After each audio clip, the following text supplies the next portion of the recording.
Стартовал новый учебный год, особенно напряженный для первоклассников и их родителей. Но как же справиться ребенку с адаптацией, не перегрузить его секциями и учебой, и не забрать у него то самое детство? Сегодня нам помогут разобраться в этих вопросах учителя общеобразовательной школы номер 63.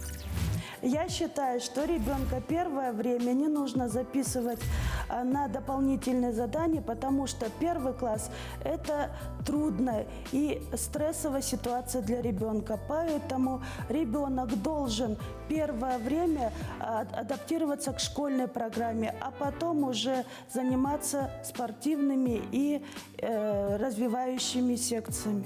У каждого ребенка адаптация происходит по-разному, 2 или 3 месяца. Поэтому я считаю, что ребенок после уроков должен отдыхать и играть в игры на свежем воздухе. Для первоклассника нужно правильно составить распорядок дня, чтобы ребенок знал, что и зачем делать последовательно. Одна из основных проблем современных первоклассников – это обилие дополнительных занятий, которые на первом этапе адаптации к школе нужно максимально сократить.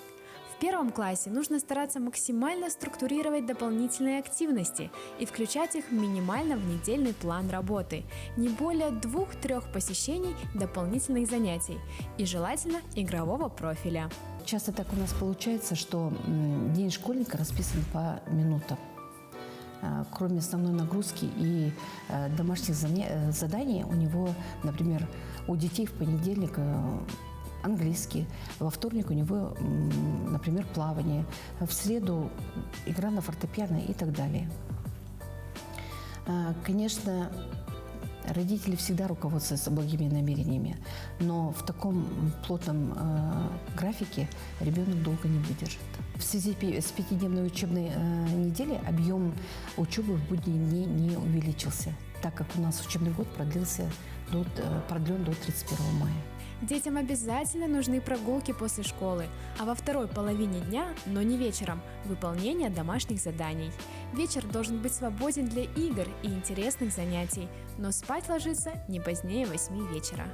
В любом случае, родители, помните, что оценки в дневнике не всегда говорят о том, какой жизнь ребенка будет после школы. Ведь главное – это вырастить доброго и порядочного человека, сохранить его здоровье и ваши теплые взаимоотношения.